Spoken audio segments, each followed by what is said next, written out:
एक second ji please. हो गई जी।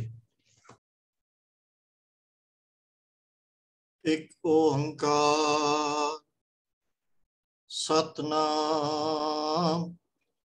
करता पुरख निरभਉ निर्वैर अकाल मूरत अजूनी सैभं गुर प्रसाद। वाहिगुरु जी का खालसा वाहिगुरु जी की फतेह।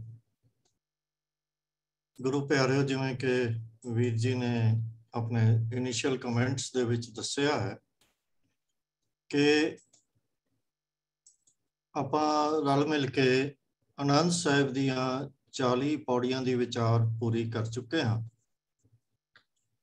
ते हुण आपां कुछ कुछ दिनां दे विच इन्हां दी संखेप विचार करनी है, या इउं कह लईए कि इसनूं आपां समराइज करना। ਹੁਣ ਇਹ ਸਾਰੀਆਂ ਪੌੜੀਆਂ ਦੀ ਵਿਚਾਰ ਕਰਨ ਤੋਂ ਬਾਅਦ ਅਸੀਂ ਇਸ ਅਵਸਥਾ ਤੱਕ ਪਹੁੰਚ ਚੁੱਕੇ ਹਾਂ ਕਿ ਅਸੀਂ ਆਨੰਦ ਸਾਹਿਬ ਦੀ ਬਾਣੀ ਦਾ ਇੱਕ ਸਮੁੱਚਾ ਜਿਹੜਾ ਨਜ਼ਰੀਆ ਹੈ, ਸਮੁੱਚਾ ਵਿਊ ਲੈ ਸਕੀਏ। ਕਿਉਂਕਿ 40 ਪੌੜੀਆਂ ਦੀ ਵਿਆਖਿਆ ਹੋ ਚੁੱਕੀ ਹੈ ਤੇ ਸਾਨੂੰ ਸਮੁੱਚੇ ਤੌਰ ਦੇ ਉੱਤੇ ਜੋ ਵਿਸ਼ਾ ਹੈ ਉਹਦੇ ਬਾਰੇ ਅਸੀਂ ਸਮਝ ਚੁੱਕੇ ਹਾਂ।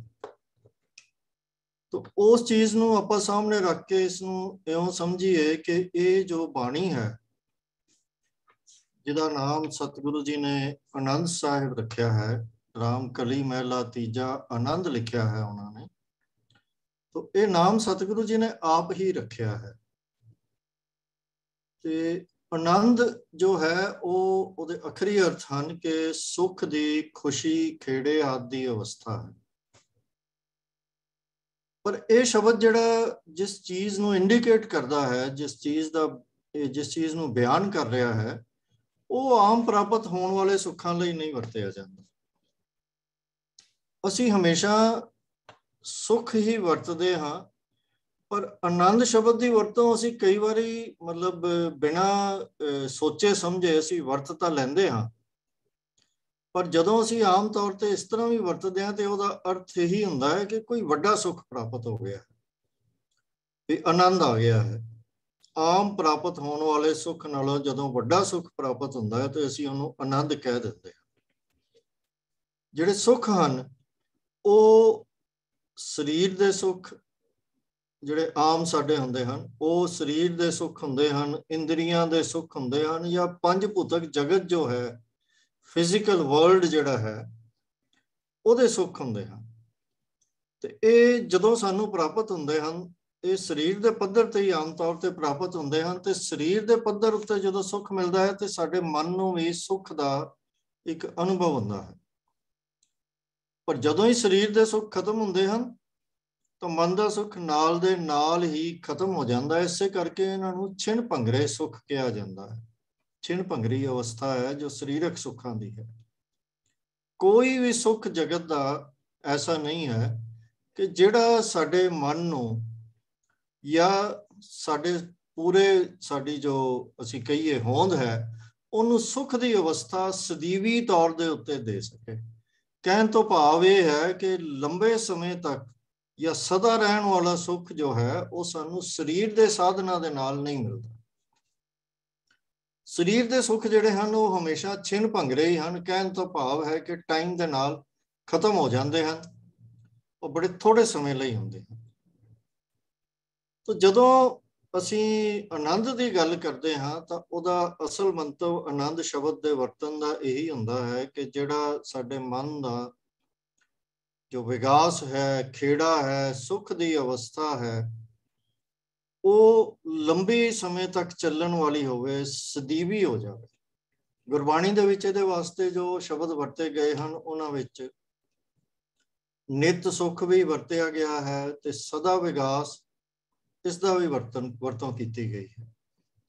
ਤਾਂ ਸਦਾ ਵਿਕਾਸ ਤੇ ਨਿਤ ਸੁੱਖ ਇਹ ਸ਼ਬਦ ਜਿਹੜੇ ਹਨ ਇਹ ਆਪਣੇ ਆਪ ਦੇ ਵਿੱਚ ਹੀ ਇਹ ਇੰਡੀਕੇਟ ਕਰਦੇ ਹਨ ਕਿ ਇਹ ਉਹ ਅਵਸਥਾ ਹੈ ਜਿਹੜੀ ਲੰਬੇ ਸਮੇਂ ਤੱਕ ਚੱਲਦੀ ਹੈ।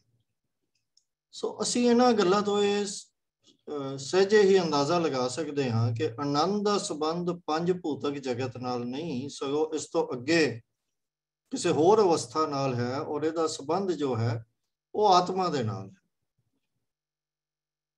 ਆਤਮਾ ਜਿਹੜੀ ਹੈ ਉਹ ਅਸੀਂ ਇਸ ਚੀਜ਼ ਨੂੰ ਭਲੀ ਭਾਂਤ ਸਮਝਦੇ ਹਾਂ ਕਿ ਪ੍ਰਭੂ ਪਰਮੇਸ਼ਰ ਦੀ ਜੋਤ ਹੈ, ਉਹਦਾ ਅੰਸ਼ ਹੈ। ਤੇ ਆਤਮਾ ਦਾ ਜਿਹੜਾ ਅਸਲ ਸੁੱਖ ਹੈ ਉਹ ਪ੍ਰਭੂ ਮਿਲਾਪ ਵਿੱਚ ਹੈ। ਜਦੋਂ ਆਪਣੇ ਸੋਮੇ ਤੱਕ ਪਹੁੰਚ ਜਾਂਦੀ ਹੈ, ਜਿੱਥੋਂ ਇਹ ਆਤਮਾ ਤੁੜੀ ਸੀ, ਉਸ ਅਵਸਥਾ ਤੱਕ ਪਹੁੰਚ ਜਾਂਦੀ ਹੈ, ਪ੍ਰਭੂ ਦੇ ਵਿੱਚ ਇਹਦਾ ਮਿਲਾਪ ਹੋ ਜਾਂਦਾ ਹੈ, ਤਾਂ ਇਹੀ ਉਹਦੇ ਵਾਸਤੇ ਸਭ ਤੋਂ ਵੱਡਾ ਆਨੰਦ ਦਾ ਜਿਹੜਾ ਹੈ ਉਹ ਸੋਮਾ ਹੈ। ਤਾਂ ਆਤਮਾ ਦਾ ਸਭ ਤੋਂ ਵੱਡਾ ਸੁੱਖ ਪ੍ਰਭੂ ਮਿਲਾਪ ਵਿੱਚ ਹੈ। ਤਾਂ ਇਸੇ ਤਰ੍ਹਾਂ ਹੀ ਜਦੋਂ ਅਸੀਂ ਆਨੰਦ ਦੀ ਗੱਲ ਕਰ ਰਹੇ ਹਾਂ, ਜਦੋਂ ਸਤਿਗੁਰਾਂ ਨੇ ਆਨੰਦ ਦਾ ਬਾਰ-ਬਾਰ ਜ਼ਿਕਰ ਕੀਤਾ ਹੈ, ਤਾਂ ਉਹ ਵੀ ਸਰੀਰ ਦੇ ਸੁੱਖ ਤੋਂ ਅੱਗੇ ਆਤਮਿਕ ਪੱਧਰ ਤੇ ਮਿਲਣ ਵਾਲੇ ਆਨੰਦ ਦੀ ਗੱਲ ਹੀ ਹੈ। ਇਹ ਯਤਨ ਜਿਹੜੇ ਨੇ ਆਨੰਦ ਦੀ ਪ੍ਰਾਪਤੀ ਵੱਲ ਜਦੋਂ ਅਸੀਂ ਯਤਨ ਕਰਦੇ ਹਾਂ, ਤੇ ਇਹ ਯਤਨ ਸਾਡੇ ਮਨੁੱਖਾ ਜੀਵਨ ਨੂੰ ਪੂਰੀ ਤਰ੍ਹਾਂ ਪ੍ਰਭੂ ਮਿਲਾਪ ਵਾਲੇ ਟੀਚੇ ਵੱਲ ਕੇਂਦਰਿਤ ਕਰਨ ਵਾਲੇ ਯਤਨ ਹੁੰਦੇ ਆ। ਤਾਂ ਹੀ ਸਾਡਾ ਪ੍ਰਭੂ ਜੀ ਨਾਲ ਮਿਲਾਪ ਹੋ ਸਕਦਾ ਹੈ।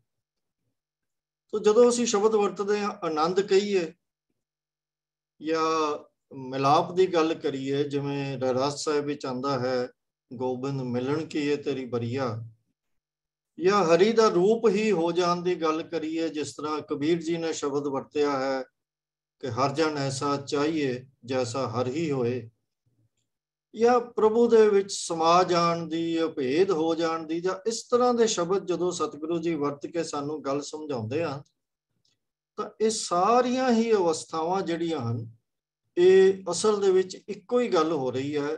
ਆਨੰਦ ਦੀ ਗੱਲ ਹੋਵੇ, ਪ੍ਰਭੂ ਮਿਲਾਪ ਦੀ ਹੋਵੇ, ਪ੍ਰਭੂ ਦੀ ਹਰੀ ਰੂਪ ਹੋਣ ਦੀ ਗੱਲ ਹੋਵੇ, ਇਹ ਸਾਰੀਆਂ ਇੱਕੋ ਹੀ ਅਵਸਥਾ, ਇੱਕੋ ਹੀ ਗੱਲ ਦਾ ਵੱਖੋ ਵੱਖਰੇ ਸ਼ਬਦਾਂ ਦੇ ਵਿੱਚ ਸਤਿਗੁਰਾਂ ਨੇ ਜ਼ਿਕਰ ਕੀਤਾ। ਤੋ ਇਸ ਅਵਸਥਾ ਲਈ ਸਤਿਗੁਰੂ ਜੀ ਨੇ ਹੋਰ ਵੀ ਬੜੇ ਸ਼ਬਦ ਵਰਤੇ ਹਨ ਬਾਣੀ ਦੇ ਵਿੱਚ, ਜਿਹਦੇ ਵਿੱਚ ਸਹਿਜ ਪਦ ਵੀ ਵਰਤਿਆ ਗਿਆ ਹੈ। ਚਾਉ ਦੀ ਅਵਸਥਾ, ਅੰਮ੍ਰਿਤ ਦੀ ਭਾਵ ਜਦੋਂ ਮੌਤ ਦਾ ਡਰ ਖਤਮ ਹੋ ਜਾਂਦਾ ਹੈ, ਤੁਰਿਆ ਪਦ, ਦਸਮ ਦੁਆਰ, ਸੱਚਖੰਡ, ਚੌਥਾ ਪਦ, ਅਨੇਕਾਂ ਇਹ ਨਾਮ ਵਰਤੇ ਗਏ ਹਨ ਜਿਹੜੇ ਵੱਖੋ ਵੱਖਰੇ ਕੰਟੈਕਸਟ ਦੇ ਵਿੱਚ ਵਰਤੇ ਗਏ ਹਨ। ਇਸੇ ਤਰ੍ਹਾਂ ਹੀ ਕਿਤੇ ਸਤਿਗੁਰੂ ਜੀ ਨੇ ਵਿਸਮਾਦ ਦੀ ਗੱਲ ਵੀ ਕੀਤੀ ਹੈ। ਤਾਂ ਇਹ ਸਾਰੇ ਜੋ ਸ਼ਬਦ ਹਨ, ਉਸ ਅਵਸਥਾ ਦੀ ਡਿਸਕ੍ਰਿਪਸ਼ਨ ਹਨ, ਵਿਆਖਿਆ ਹਨ, ਵਰਣਨ ਹਨ, ਜੋ ਪ੍ਰਭੂ ਮਿਲਾਪ ਦੇ ਵਿੱਚੋਂ ਪੈਦਾ ਹੁੰਦੀ ਹੈ। ਤੋ ਆਨੰਦ ਸਾਹਿਬ ਦੀ ਜਿਹੜੀ ਬਾਣੀ ਹੈ, ਸਤਿਗੁਰੂ ਜੀ ਨੇ ਸਾਨੂੰ ਜੋ ਬਖਸ਼ਿਸ਼ ਕੀਤੀ ਹੈ, ਇਹ ਉਸੇ ਵਡਭਾਗੀ ਅਵਸਥਾ ਦੇ ਬਾਰੇ ਹੀ ਹੈ। ਇਹਦੀ ਵਿਆਖਿਆ ਹੈ, ਇਹਦਾ ਵਰਣਨ ਵੀ ਹੈ, ਤੇ ਇਹਦੀਆਂ ਪੌੜੀਆਂ ਵੀ ਹਨ। ਢੰਗ ਜੁਗਤ ਸਾਰਾ ਕੁਝ ਸਤਿਗੁਰੂ ਜੀ ਨੇ ਇਹਦੇ ਵਿੱਚ ਦੱਸਿਆ। ਨਾਲ ਨਾਲ ਸਾਨੂੰ ਜਿਹੜੇ ਮੁਗਾਲਤੇ ਲੱਗਦੇ ਹਨ, ਭੁਲੇਖੇ ਪੈ ਜਾਂਦੇ ਹਨ, ਕਿਵੇਂ ਅਸੀਂ ਆਪਣੇ ਰਸਤੇ ਤੋਂ ਖੁੰਝ ਕੇ ਹੋਰ ਪਾਸੇ ਗੁਰਮਤਿ ਗਾਡੀ ਰਾਹ ਤੋਂ ਉਤਰ ਕੇ ਕਿਸੇ ਹੋਰ ਪਗਡੰਡੀ ਤੇ ਪੈ ਜਾਂਦੇ ਹਾਂ, ਉਹਨਾਂ ਤੋਂ ਵੀ ਸਤਿਗੁਰੂ ਜੀ ਨੇ ਸਾਨੂੰ ਸਾਵਧਾਨ ਕੀਤਾ। ਪਰ ਜਿਵੇਂ ਦੂਜੇ ਧਰਮਾਂ ਵਿੱਚ ਕੀਤਾ ਗਿਆ ਹੈ ਕਿ ਉੱਚੀ ਅਵਸਥਾ ਨੂੰ ਪ੍ਰਾਪਤ ਕਰਨ ਲਈ ਪਾਪ ਪੁੰਨ ਦੇ ਕਰਮਾਂ ਦੀ ਇੱਕ ਸੂਚੀ, ਫਹਿਰਿਸਤ ਜਾਂ ਲਿਸਟ ਦੇ ਦਿੱਤੀ ਜਾਂਦੀ ਹੈ ਕਿ ਇਹ ਕਰਨਾ ਹੈ, ਨਹੀਂ ਕਰਨਾ, ਇਹ ਇਸ ਤਰ੍ਹਾਂ ਦੀ ਬਾਣੀ ਨਹੀਂ ਹੈ। ਸਤਿਗੁਰੂ ਜੀ ਨੇ ਇਹ ਡੂਜ਼ ਐਂਡ ਡੋਂਟਸ ਦੀ, ਜਿਵੇਂ ਵੀ ਇਹ ਪੁੰਨ ਹੈ, ਪਾਪ ਹੈ, ਪੁੰਨ ਕਰਾਂਗੇ ਤੇ ਇਹ ਪ੍ਰਾਪਤੀ ਹੋਏਗੀ, ਪਾਪ ਕਰਾਂਗੇ ਤੇ ਇਹ ਇਸ ਤਰ੍ਹਾਂ ਦੀ ਬਾਣੀ ਨਹੀਂ ਹੈ। ਇਹ ਇੱਕ ਗਾਈਡ ਹੈ, ਸਾਨੂੰ ਉਸ ਅਵਸਥਾ ਤੱਕ ਲਿਜਾਣ ਵਾਲੀ ਬਾਣੀ ਹੈ।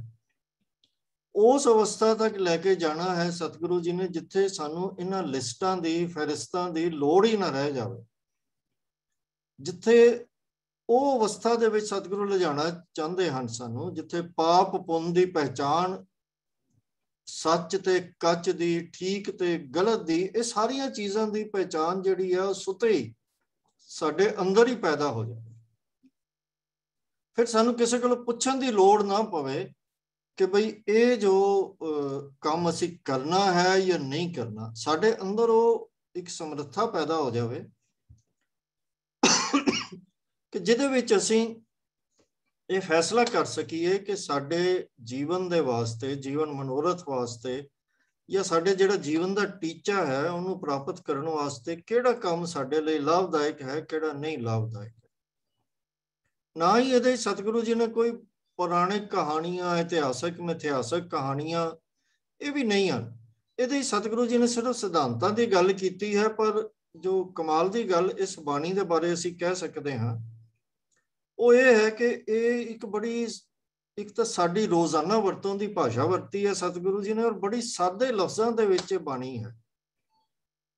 ਸਾਡੇ ਸਮਝ ਚ ਆਉਣ ਵਾਲੀ ਸ਼ਬਦਾਵਲੀ ਹੈ। ਇਹਦੇ ਵਿੱਚ ਕੋਈ ਡੂੰਘੀ ਫਿਲੋਸੋਫਿਕ ਵੋਕੈਬਲਰੀ ਸਤਿਗੁਰੂ ਜੀ ਨੇ ਯੂਜ਼ ਨਹੀਂ ਕੀਤੀ, ਲੇਕਿਨ ਜੋ ਸਾਨੂੰ ਸਮਝਾਇਆ ਹੈ ਉਹ ਵਿਸ਼ਾ ਬੜਾ ਅਤ ਗੂੜ ਹੈ, ਬੜੀ ਡੂੰਘੀ ਫਿਲਾਸਫੀ ਹੈ, ਉਹਦੇ ਵਿੱਚ ਪੂਰੀ ਜੀਵਨ ਜੁਗਤੀ ਹੈ। ਬਾਣੀ 'ਚ ਜਿਹਨੂੰ ਅਕਥ ਕਥਾ ਕਿਹਾ ਗਿਆ ਹੈ, ਇਹ ਉਹ ਕਹਾਣੀ ਹੈ। ਇਸ ਦੇ ਵਿੱਚ ਇਹ ਇਤਿਹਾਸਕ ਕਹਾਣੀਆਂ ਨਹੀਂ, ਸਗੋਂ ਅਕਥ ਕਥਾ ਹੈ ਇਹਦੇ ਵਿੱਚ। ਤੋ ਇਸ ਅਕਥ ਕਥਾ ਨੂੰ ਬਿਆਨ ਕਰਨ ਵਾਲੀ ਬਾਣੀ ਦੇ ਵਿੱਚ ਹਰ ਸ਼ਬਦ, ਹਰ ਅੱਖਰ ਬੜੀ ਡੂੰਘਾਈ ਤੱਕ ਸਾਨੂੰ ਲੈ ਕੇ ਜਾਂਦਾ ਹੈ, ਗਿਆਨ ਦਿੰਦਾ ਹੈ, ਔਰ ਦਿਮਾਗੀ ਗਿਆਨ, ਦੁਨਿਆਵੀ ਗਿਆਨ ਤੋਂ ਬਹੁਤ ਅੱਗੇ ਆਤਮਿਕ ਗਿਆਨ ਤੱਕ ਲੈ ਕੇ ਜਾਂਦਾ। ਸਤਿਗੁਰੂ ਜੀ ਨੇ ਜਿਹੜਾ ਨਾਮ ਰੱਖਿਆ ਨਾ ਆਨੰਦ ਸਾਹਿਬ, ਇਹਦੀ ਵੀ ਖਾਸ ਮਹੱਤਤਾ ਹੈ। ਮਤਲਬ ਅਸੀਂ ਬਾਣੀ ਦਾ ਆਪਣੀ ਆਤਮਾ ਨੂੰ, ਮਨ ਨੂੰ ਇਕਾਗਰ ਕਰਕੇ ਇੱਕ ਵਾਰੀ ਇਹਦਾ ਪਾਠ ਮਾਤਰ ਹੀ ਕਰ ਲਈਏ ਤੇ ਸਾਨੂੰ ਸਤਿਗੁਰੂ ਝਲਕ ਤਾਂ ਆਨੰਦ ਹੀ ਦੇ ਹੀ ਦਿੰਦੇ। ਇਹ ਬਾਣੀ ਦੀ ਜੋ ਸ਼ਬਦਾਵਲੀ, ਬਣਤਰ, ਕਵਿਤਾ, ਕਾਵਿਕ ਬਣਤਰ ਜਿਹੜੀ ਹੈ ਉਹਦੇ ਵਿੱਚ ਵੀ ਆਨੰਦ ਭਰਿਆ ਪਿਆ। ਔਰ ਅਸੀਂ ਸਾਰੇ ਇਹਦਾ, ਬਹੁਤ ਸਾਰੇ ਸਾਡੇ 'ਚ ਇਹਦਾ ਰੋਜ਼ਾਨਾ ਪਾਠ ਕਰਦੇ ਹਨ। ਅਸੀਂ ਸਾਰਿਆਂ ਨੇ ਇਸ ਚੀਜ਼ ਨੂੰ ਜ਼ਰੂਰ ਮਹਿਸੂਸ ਕੀਤਾ ਹੁੰਦਾ ਹੈ ਕਿ ਜਦੋਂ ਸਵੇਰੇ ਨਿਤਨੇਮ ਦਾ ਪਾਠ, ਜਦੋਂ 5 ਬਾਣੀਆਂ ਦਾ ਜਿਹੜੇ ਕਰਨ ਵਾਲੇ ਸੱਜਣ ਹਨ ਉਹ 5ਵੀਂ ਬਾਣੀ ਇਹਦਾ ਪਾਠ ਕਰਦੇ ਹਨ, ਤੇ ਮਨ ਦੇ ਵਿੱਚ ਇੱਕ ਅਜੀਬ ਜਿਹਾ ਖੇੜਾ, ਆਨੰਦ, ਮਤਲਬ ਉਹ ਅਵਸਥਾ ਦੇ ਵਿੱਚ ਇੱਕਦਮ ਬਦਲਾਅ ਆਉਂਦਾ। ਤੋ ਇਹ ਆਨੰਦ ਦਾ ਬਾਣੀ ਦਾ ਨਾਮ ਜੋ ਸਤਿਗੁਰੂ ਜੀ ਨੇ ਰੱਖਿਆ ਹੈ, ਇਹ ਬਿਲਕੁਲ ਆਨੰਦ ਨੂੰ ਨਾ, ਇਹ ਉਸ ਦਾ ਰੂਪ ਵੀ ਸਤਿਗੁਰੂ ਜੀ ਨੇ ਸਾਨੂੰ, ਸਾਡੇ ਸਾਹਮਣੇ ਇਹ ਇੱਕ ਝੂਟਾ ਵੀ ਜ਼ਰੂਰ ਦੇ ਦਿੰਦੇ ਹਨ। ਹਰ ਰੋਜ਼ ਅਸੀਂ ਉਹ ਆਨੰਦ ਦਾ ਝੂਟਾ ਲੈ ਲੈਂਦੇ ਹਾਂ ਜਦੋਂ ਅਸੀਂ ਇਹਦਾ ਪਾਠ ਕਰਦੇ ਹਾਂ। ਤੋ ਇਹ ਸਿਰਫ ਇੱਕ ਥਿਓਰੈਟੀਕਲੀ ਆਨੰਦ ਦੀ ਅਵਸਥਾ ਦਾ ਫਿਲੋਸੋਫਿਕਲੀ ਜ਼ਿਕਰ ਹੀ ਨਹੀਂ ਹੈ, ਇਹ ਸਤਿਗੁਰੂ ਜੀ ਨੇ ਸਾਨੂੰ ਪ੍ਰੈਕਟੀਕਲੀ ਨਾਲ ਜਿਵੇਂ ਇੱਕ ਝੂਟਾ ਵੀ ਦੇ ਦਿੰਦੇ ਹਨ। ਇਹ ਐਸੀ ਬਾਣੀ ਹੈ, ਐਸੀ ਮਨ ਨੂੰ ਸੁਖ ਦੇਣ ਵਾਲੀ, ਆਨੰਦ ਦੇਣ ਵਾਲੀ, ਮਨ ਨੂੰ ਇਕਾਗਰ ਕਰਨ ਵਾਲੀ ਬਾਣੀ ਹੈ। ਸੁਖੈਨ ਹੁੰਦਿਆਂ ਵੀ ਬੜੇ ਡੂੰਘੇ ਜਿਹੜੇ ਇਹਦੇ ਵਿੱਚ ਸਤਿਗੁਰੂ ਜੀ ਨੇ ਸਾਨੂੰ ਸਿਧਾਂਤ ਔਰ ਫਲਸਫੇ ਦੱਸੇ ਹਨ। ਇਸ ਬਾਣੀ ਦੇ ਵਿੱਚ ਜਿਵੇਂ ਕਿ ਆਪਾਂ ਦੇਖ ਲਿਆ ਹੈ, 40 ਪੌੜੀਆਂ ਦੇ ਰਾਹੀਂ ਸਾਰਾ ਉਪਦੇਸ਼ ਸਤਿਗੁਰੂ ਜੀ ਨੇ ਸਾਨੂੰ ਦਿੱਤਾ ਹੈ। ਤੇ ਇਹ 40 ਦੀਆਂ 40 ਪੌੜੀਆਂ ਹੀ ਜੇ ਅਸੀਂ ਕਹੀਏ ਕਿ ਆਨੰਦ ਦੀ ਪ੍ਰਾਪਤੀ ਦੀਆਂ ਪੌੜੀਆਂ ਜਾਂ ਕਦਮ ਹਨ, ਸਟੈਪਸ ਹਨ ਆਨੰਦ ਦੀ ਪ੍ਰਾਪਤੀ ਦੇ, ਜਾਂ ਇਹ ਜੋ ਪ੍ਰਭੂ ਮਿਲਾਪ ਤੱਕ ਲੈ ਕੇ ਜਾਣ ਵਾਲਾ ਜੋ ਸਾਡਾ ਸਫ਼ਰ ਹੈ, ਉਹਨੂੰ 40 ਹਿੱਸਿਆਂ ਦੇ ਵਿੱਚ ਡਿਵਾਈਡ ਕਰਕੇ ਸਤਿਗੁਰੂ ਜੀ ਨੇ ਸਾਨੂੰ ਸਮਝਾ ਦਿੱਤਾ। ਪਰ ਇਹ ਹਿੱਸੇ ਇੱਕ ਦੂਜੇ ਤੋਂ ਟੁੱਟੇ ਹੋਏ ਨਹੀਂ ਹਨ। ਸਿਰਫ ਅਸੀਂ ਇਹਦਾ ਸੰਬੰਧ ਲੱਭ ਲਈਏ ਤੇ ਸਾਨੂੰ ਸਮਝ ਲੱਗ ਜਾਂਦਾ ਹੈ, ਕਿਉਂਕਿ ਇਹ ਸਾਰੇ ਇੱਕੋ ਹੀ ਮਣਕਾ, ਇੱਕੋ ਹੀ ਮਾਲਾ ਦੇ ਇਹ 40 ਮਣਕੇ ਅਸੀਂ ਕਹਿ ਸਕਦੇ ਹਾਂ, ਜਿਨ੍ਹਾਂ ਦਾ ਮੁੱਖ ਵਿਸ਼ਾ ਜੋ ਹੈ ਉਹ ਆਨੰਦ ਹੈ। ਪਰ ਜੇ ਅਸੀਂ ਸਮੁੱਚੀ ਬਾਣੀ ਦੇ ਵਿੱਚ ਅਗਰ ਦੇਖੀਏ ਤਾਂ ਮੁੱਖ ਵਿਸ਼ਾ ਜੋ ਆਨੰਦ ਦੀ ਪ੍ਰਾਪਤੀ ਦੇ ਰਸਤੇ ਦਾ, ਇਹਦੇ ਵਿੱਚ ਅਸੀਂ ਕੀ ਕਰਨਾ ਹੈ, ਤਾਂ ਉਹ ਮੁੱਖ ਤੌਰ ਦੇ ਉੱਤੇ ਪਹਿਲਾ ਸਟੈਪ ਤੇ ਸਤਿਗੁਰੂ ਜੀ ਬਾਰ-ਬਾਰ ਸਾਨੂੰ ਸਮਝਾਉਂਦੇ ਹਨ ਕਿ ਸਤਿਗੁਰੂ ਦੀ ਸ਼ਰਨ ਦੇ ਵਿੱਚ ਜਾਣਾ ਹੈ, ਉਪਦੇਸ਼ ਗ੍ਰਹਿਣ ਕਰਕੇ ਆਪਣੇ ਜੀਵਨ ਨੂੰ ਉਪਦੇਸ਼ ਦੇ ਮੁਤਾਬਕ ਢਾਲਣਾ ਹੈ। ਤੇ ਦੂਸਰਾ, ਸਤਿਗੁਰੂ ਜੀ ਜਿਹੜਾ ਉਪਦੇਸ਼ ਦੇ ਉੱਤੇ ਢਾਲਣਾ ਹੈ, ਉਹਦੇ ਬਾਰੇ ਬਹੁਤ ਸਾਰਾ ਸਾਨੂੰ ਕਲੀਅਰ ਕਰਦੇ ਹਨ ਕਿ ਇਹਦਾ ਸਭ ਤੋਂ ਉੱਤਮ ਰਸਤਾ ਸਤਿਗੁਰੂ ਜੀ ਦੀ ਬਾਣੀ ਦੇ ਨਾਲ ਜੁੜਨਾ ਹੈ। ਜਦੋਂ ਤੱਕ ਅਸੀਂ ਬਾਣੀ ਦੇ ਨਾਲ ਜੁੜੇ ਹਾਂ, ਸਤਿਗੁਰੂ ਜੀ ਦਾ ਜੋ ਉਪਦੇਸ਼ ਹੈ, ਜਿਹਨੂੰ ਸ਼ਬਦ ਵੀ, ਬਾਣੀ, ਇਹ ਸਾਰੇ ਇਸ ਤਰ੍ਹਾਂ ਦੱਸਿਆ ਗਿਆ ਹੈ, ਤਾਂ ਅਸੀਂ ਆਟੋਮੈਟਿਕਲੀ ਜਦੋਂ ਅਸੀਂ ਸਤਿਗੁਰੂ ਜੀ ਦੇ ਉਪਦੇਸ਼ ਨਾਲ, ਬਾਣੀ ਨਾਲ ਜੁੜਦੇ ਹਾਂ, ਤੇ ਸਤਿਗੁਰੂ ਦੀ ਸ਼ਰਨ ਦੇ ਵਿੱਚ ਪੈਣ ਵਾਲੀ ਅਵਸਥਾ ਸਾਡੇ ਮਨ ਦੇ ਵਿੱਚ ਪੈਦਾ ਹੁੰਦੀ ਹੈ। ਤੇ ਜਦੋਂ ਅਸੀਂ ਬਾਣੀ ਦੇ ਉੱਤੇ ਅਮਲ ਕਰਦੇ ਹਾਂ ਤਾਂ ਸਾਡੀ ਸ਼ਰਨ ਪੈਣ ਦੀ ਅਵਸਥਾ ਉਹ ਹੋਰ ਅੱਗੇ ਚੱਲਦੀ ਹੈ ਤੇ ਪੂਰਨਤਾ ਵੱਲ ਚੱਲਦੀ ਹੈ। ਸੋ ਆਨੰਦ ਦਾ ਜੋ ਰਾਹ ਹੈ, ਪ੍ਰਭੂ ਮਿਲਾਪ ਦਾ ਰਾਹ ਹੈ, ਇਹ ਇਸ ਗਾਡੀ ਰਾਹ ਦੇ ਜਿਹੜੀ ਅਸੀਂ ਗੱਡੀ ਚਲਾਉਣੀ ਆ, ਉਹਦੇ ਦੋ ਪਹੀਏ ਹਨ, ਸਤਿਗੁਰੂ ਜੀ ਦੀ ਸ਼ਰਨ ਤੇ ਸਤਿਗੁਰੂ ਜੀ ਦੇ ਉਪਦੇਸ਼ ਦੇ ਨਾਲ ਹਰ ਵੇਲੇ ਮਨ ਨੂੰ ਟਿਕਾ ਕੇ ਰੱਖਣਾ। ਇਹ ਦੋ ਪੱਖ ਜਿਹੜੇ ਹਨ, ਇਹ ਬਾਰ-ਬਾਰ ਸਤਿਗੁਰੂ ਜੀ ਸਾਨੂੰ ਸਮਝਾ ਰਹੇ ਹਨ, ਕਿਉਂਕਿ ਸਾਡੇ ਗੋਲਡਨ ਰੂਲਸ ਇਹੀ ਹਨ ਆਨੰਦ ਦੀ ਪ੍ਰਾਪਤੀ ਦੇ। ਇਸ ਬਾਣੀ ਦੇ ਨਾਲ ਬਹੁਤ ਸਾਰਾ ਇਤਿਹਾਸ ਵੀ ਜੋੜਿਆ ਜਾਂਦਾ ਹੈ। ਅਸੀਂ ਇਸ ਪੱਖ ਨੂੰ ਛੱਡ ਰਹੇ ਹਾਂ ਕਿਉਂਕਿ ਜਿੰਨੀਆਂ ਵੀ ਸਾਖੀਆਂ ਤੇ ਘਟਨਾਵਾਂ ਇਸ ਦੇ ਨਾਲ ਜੋੜੀਆਂ ਜਾਂਦੀਆਂ ਹਨ, ਉਹ ਇਉਂ ਜਾਪਦਾ ਹੈ ਕਿ ਉਹ ਗੁਰਸਿੱਖਾਂ ਦੀ ਸ਼ਰਧਾ ਦੇ ਵਿੱਚੋਂ, ਪ੍ਰੇਮ ਦੇ ਵਿੱਚੋਂ, ਸਤਿਗੁਰੂ ਜੀ ਦੇ ਸਤਿਕਾਰ ਦੇ ਵਿੱਚੋਂ ਹੀ ਪੈਦਾ ਹੋਈਆਂ ਹਨ। ਜਿਵੇਂ ਕਿ ਸਤਿਗੁਰੂ ਜੀ ਦੇ ਪੋਤਰੇ ਆਨੰਦ ਦੇ ਜਨਮ ਦੇ ਨਾਲ ਇਸ ਬਾਣੀ ਨੂੰ ਐਸੋਸੀਏਟ ਕਰ ਦਿੱਤਾ ਜਾਂਦਾ ਹੈ।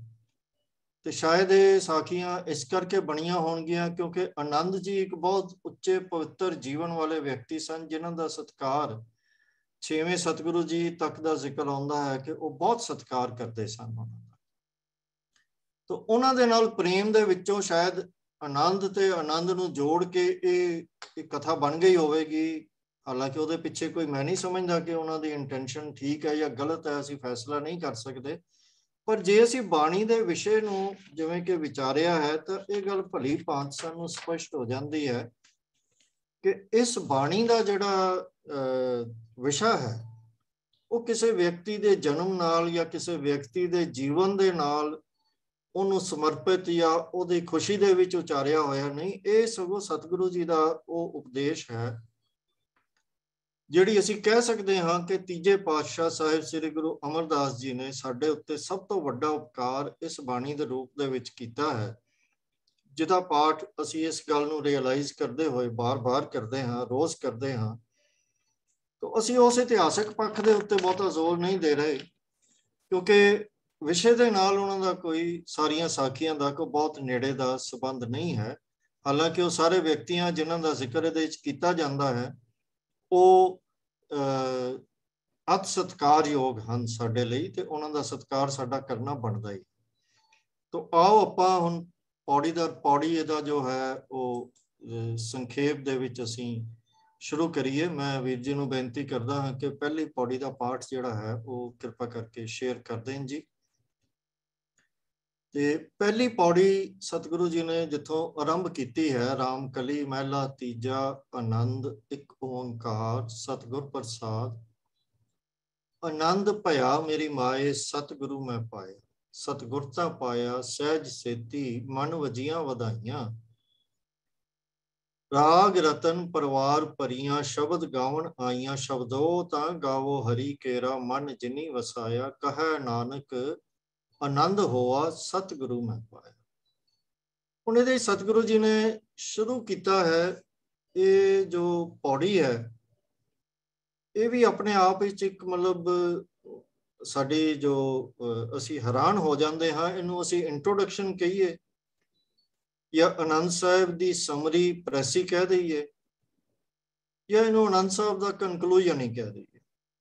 ਆਪਾਂ ਪੂਰੀ ਬਾਣੀ ਦੀ ਵਿਚਾਰ ਕਰ ਚੁੱਕੇ ਹਾਂ, ਆਪ ਮੇਰੀ ਗੱਲ ਨੂੰ ਐਪਰੀਸ਼ੀਏਟ ਕਰ ਸਕਦੇ ਹੋ ਕਿ ਇਹ ਜੋ ਪੌੜੀ ਹੈ ਇਹਦੇ ਵਿੱਚ ਸਤਿਗੁਰੂ ਜੀ ਨੇ ਪੂਰੀ ਬਾਣੀ ਦਾ ਤੱਤ ਸਾਰ ਦੇ ਕੇ ਹੀ ਗੱਲ ਸ਼ੁਰੂ ਕੀਤੀ। तो ਜਿਹੜੇ ਇਹਦੇ ਵਿੱਚ ਸਤਿਗੁਰੂ ਜੀ ਨੇ ਪਹਿਲਾਂ ਤੇ ਆਨੰਦ ਸ਼ਬਦ ਵਰਤ ਕੇ ਸਾਨੂੰ ਉਸ ਵਿਸ਼ੇ ਦੇ ਨਾਲ ਇੰਟਰੋਡਿਊਸ ਕੀਤਾ ਹੈ। ਦੂਜਾ ਸਤਿਗੁਰੂ ਜੀ ਨੇ ਸਪਸ਼ਟ ਕਹਿ ਦਿੱਤਾ ਹੈ ਕਿ ਆਨੰਦ ਦੀ ਪ੍ਰਾਪਤੀ ਦਾ ਰਸਤਾ ਸਤਿਗੁਰੂ ਦੀ ਪ੍ਰਾਪਤੀ ਦੇ ਰਾਹੀਂ ਹੀ ਹੈ। ਭਾਵ ਸਤਿਗੁਰੂ ਦੇ ਨਾਲ ਜੁੜਨ, ਉਹਦੀ ਸ਼ਰਨ ਪੈਣ ਔਰ ਉਹਦੇ ਉਪਦੇਸ਼ ਉੱਤੇ ਚੱਲਣ, ਆਪਣੇ ਜੀਵਨ ਨੂੰ ਉਹਦੇ ਮੁਤਾਬਕ ਢਾਲਣ ਵਿੱਚ ਹੀ ਹੈ। ਔਰ ਸਤਿਗੁਰੂ ਜੀ ਨੇ ਅੱਗੇ ਕਿਹਾ ਕਿ ਸਤਿਗੁਰੂ ਦੀ ਪ੍ਰਾਪਤੀ ਜਦੋਂ ਹੁੰਦੀ ਹੈ ਤਾਂ ਸਹਿਜ ਦੀ ਪ੍ਰਾਪਤੀ ਨਾਲ ਹੁੰਦੀ। ਸਹਿਜ ਸੇਤੀ ਦਾ ਅਰਥ ਹੈ ਕਿ ਜਦੋਂ ਗੁਰੂ ਦੀ ਪ੍ਰਾਪਤੀ ਹੁੰਦੀ ਹੈ ਤਾਂ ਪੰਜ ਵਿਕਾਰ ਸਾਡੇ ਕਾਬੂ ਆ ਜਾਂਦੇ ਹਨ। ਹੁਣ ਇਹ ਪੰਜ ਵਿਕਾਰ ਸਿਰਫ ਸਮਝਣ ਵਾਸਤੇ ਅਸੀਂ ਵਰਤਦੇ ਹਾਂ ਬਾਰ-ਬਾਰ, ਅਸਲ ਗੱਲ ਤਾਂ ਆਪਣੇ ਮਨ ਨੂੰ ਕਾਬੂ ਹੇਠ ਕਰਨ ਦੀ ਹੈ, ਕਿਉਂਕਿ ਇਹ ਉਹਦੇ ਨੌਕਰ ਹਨ, ਮਨ ਦੇ ਹੇਠ ਹੀ ਕੰਮ ਕਰਦੇ ਹਨ। ਇਹ ਜੋ ਪੰਜ ਵਿਕਾਰਾਂ ਦੇ ਕਾਬੂ ਕਰਨ ਦੀ ਗੱਲ ਬਾਰ-ਬਾਰ ਹੁੰਦੀ ਹੈ, ਉਹਦਾ ਕਾਰਨ ਇਹ ਹੈ ਕਿ ਸਾਡੇ ਜੀਵਨ ਦੇ ਜਿੰਨੇ ਕੁ ਵੀ ਦੁੱਖ ਹਨ ਤਕਲੀਫਾਂ ਹਨ, ਉਹ ਸਾਰੀਆਂ ਹੀ ਇਹਨਾਂ ਦੀਆਂ ਦੇਣ ਹੁੰਦੀਆਂ। ਤੋ ਇਹ ਜੋ ਕਾਮ, ਕ੍ਰੋਧ, ਲੋਭ, ਮੋਹ ਤੇ ਅਹੰਕਾਰ, ਇਹ ਸਾਰੇ ਜੋ 5 ਵਿਕਾਰ ਮੰਨੇ ਜਾਂਦੇ ਹਨ, ਇਹ ਸਾਡੇ ਜੀਵਨ ਦੀਆਂ ਸਭ ਔਕੜਾਂ, ਮੁਸ਼ਕਲਾਂ, ਦੁੱਖਾਂ, ਤਕਲੀਫਾਂ ਦੇ ਕਾਰਨ ਹੁੰਦੇ ਹਨ। ਤੋ ਸਤਿਗੁਰੂ ਜਦੋਂ ਇਹਨਾਂ ਤੋਂ ਮੁਕਤੀ ਹੋ ਜਾਂਦੀ ਹੈ, ਅਸੀਂ ਇਹਨਾਂ ਨੂੰ ਕੰਟਰੋਲ ਵਿੱਚ ਲੈ ਆਉਂਦੇ ਹਾਂ, ਆਪਣੇ ਜੀਵਨ ਵਿੱਚ ਇਹਨਾਂ ਨੂੰ ਉਸ ਢੰਗ ਨਾਲ ਵਰਤਣਾ ਸ਼ੁਰੂ ਕਰ ਦਿੰਦੇ ਹਨ ਜਿਵੇਂ ਕਿ ਸਾਨੂੰ ਇੱਕ ਸਫਲ ਜੀਵਨ ਜੀਣ ਲਈ ਵਰਤਣਾ ਚਾਹੀਦਾ ਹੈ। ਤਾਂ ਉਸ ਅਵਸਥਾ ਨੂੰ ਸਹਿਜ ਦੀ ਅਵਸਥਾ ਕਿਹਾ ਜਾਂਦਾ ਹੈ, ਜਦੋਂ ਇਹ ਮਨ ਦੇ ਸਾਰਾ ਕੁਝ ਕਾਬੂ ਦੇ ਵਿੱਚ ਆ ਜਾਵੇ, ਜਾਂ ਉਹ ਕਹਿ ਲਈਏ ਕਿ ਸਾਡਾ ਮਨ ਕਾਬੂ ਦੇ ਵਿੱਚ ਆ ਜਾਵੇ। ਅੱਗੇ ਸਤਿਗੁਰੂ ਜੀ ਨੇ ਜ਼ਿਕਰ ਕੀਤਾ, ਸ਼ਬਦੋ ਤਾਂ ਗਾਵੋ ਹਰੀ ਕੇਰਾ। ਸ਼ਬਦ ਦੀ ਜੋ ਸਤਿਗੁਰੂ ਜੀ ਨੇ ਉਹਦੇ ਨਾਲ ਜੁੜਨ ਲਈ, ਉਸ ਪ੍ਰਭੂ ਦੇ ਨਾਲ ਜੁੜਨ ਲਈ, ਉਸ ਪ੍ਰਭੂ ਦੇ ਨਾਮ ਦੇ ਨਾਲ ਜੁੜਨ ਲਈ ਸਤਿਗੁਰੂ ਜੀ ਨੇ ਕਿਹਾ, ਮਨ ਜਿਨੀ ਵਸਾਇਆ। ਤਾਂ ਮੁੱਖ ਤੌਰ ਦੇ ਉੱਤੇ ਸਤਿਗੁਰੂ ਜੀ ਨੇ ਸਤਿਗੁਰੂ ਜੀ ਦੇ ਪ੍ਰਾਪਤੀ, ਸਤਿਗੁਰੂ ਨਾਲ ਜੁੜਨ ਦੀ ਗੱਲ ਕੀਤੀ ਹੈ, ਸਹਿਜ ਅਵਸਥਾ ਦੀ ਗੱਲ ਕੀਤੀ ਹੈ, ਔਰ ਨਾਮ ਨਾਲ ਜੁੜਨ ਦੀ ਗੱਲ ਸਤਿਗੁਰੂ ਜੀ ਨੇ ਇਹਦੇ ਵਿੱਚ ਕੀਤੀ ਹੈ। ਇਹ ਜੋ ਸ਼ਬਦ ਵਿੱਚ ਵਰਤੇ ਹਨ ਕਿ ਮਨ ਵਜੀਆਂ ਵਧਾਈਆਂ, ਰਾਗ ਰਤਨ, ਪਰਿਵਾਰ ਪਰੀਆਂ, ਇਹ ਆਨੰਦ ਦੀ ਅਵਸਥਾ ਦੇ ਡਿਸਕ੍ਰਿਪਸ਼ਨ ਹੈ, ਲਿਖਾਇਕ ਹਨ। ਕਿਉਂਕਿ ਉਹਦਾ ਵਰਣਨ ਹੈ ਕਿ ਜਦੋਂ ਮਨ ਦੇ ਵਿੱਚ ਆਨੰਦ ਹੁੰਦਾ ਹੈ ਤਾਂ ਇਹ ਮਨ ਦੀ ਅਵਸਥਾ ਬਣ ਜਾਂਦੀ ਹੈ। ਇਉਂ ਬਣ ਜਾਂਦੀ ਹੈ ਜਿਵੇਂ ਉਹ ਮਨ ਦੇ ਵਿੱਚ ਆਨੰਦ ਨੂੰ ਬਣਾਉਣ ਲਈ ਵਾਜੇ ਵੱਜਦੇ ਹਨ, ਲੋਕ ਵਧਾਈਆਂ ਦਿੰਦੇ ਹਨ, ਜਾਂ ਰਾਗ ਰਤਨ ਤੇ ਪਰਿਵਾਰ ਪਰੀਆਂ ਭਾਵ ਰਾਗਣੀਆਂ, ਇਹ ਸਾਰਾ ਕੁਝ ਆ ਕੇ ਤੇ ਸਾਡੇ ਮਨ ਦੀ ਅਵਸਥਾ ਨੂੰ ਆਨੰਦ ਦੇ ਨਾਲ ਜੋੜ ਦਿੰਦੀਆਂ। ਇਹ ਆਨੰਦ ਦਾ ਹੀ ਵਰਣਨ ਹੈ, ਮਨ ਦੀ ਅਵਸਥਾ ਦਾ ਹੀ ਵਰਣਨ ਹੈ, ਜੋ ਕਿ ਸਤਿਗੁਰੂ ਦੀ ਪ੍ਰਾਪਤੀ, ਸਹਿਜ ਅਵਸਥਾ ਦੀ ਪ੍ਰਾਪਤੀ ਤੇ ਨਾਮ ਨਾਲ ਜੁੜਨ ਤੋਂ ਪ੍ਰਾਪਤ ਹੁੰਦੀ ਸਤਿਗੁਰੂ ਜੀ ਨੇ ਸਾਨੂੰ ਦੱਸੀ ਹੈ। ਤੋ ਇਹ ਉਹ ਅਵਸਥਾ ਹੈ।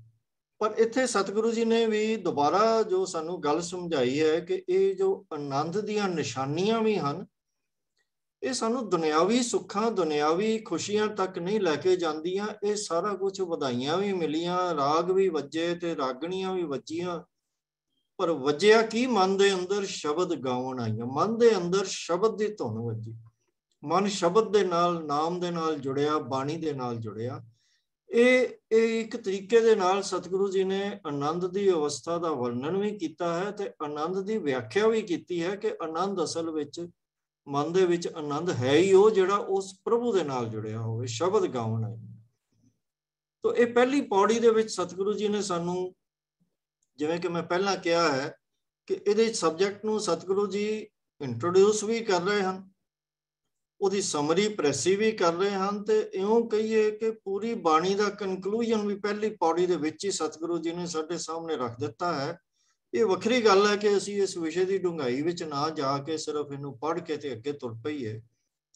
ਤੋ ਅਗਲੀ ਪੌੜੀ ਜੋ ਸਤਿਗੁਰੂ ਜੀ ਨੇ, ਦੂਸਰੀ ਪੌੜੀ ਇਸ ਬਾਣੀ ਦੀ ਲਿਖੀ ਹੈ, ਉਹ ਹੈ, ਏ ਮਨ ਮੇਰਿਆ ਤੂੰ ਸਦਾ ਰਹੋ ਹਰ ਨਾਲੇ।